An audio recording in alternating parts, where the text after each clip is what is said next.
పరిశుద్ధపరిచావు నీ ప్రేమతో.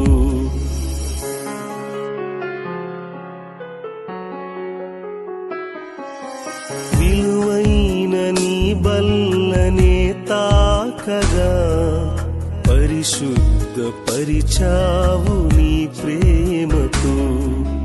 విరువబడిన ఈ రొట్టె నా దేహమని, పంచుతున్న ద్రాక్షరసం నా రక్తమని. ఇందులోని తిని త్రాగువాడెల్లను నిత్య నూతనత్వమునకు నడిపించెదను. ఇందులోని తిని త్రాగు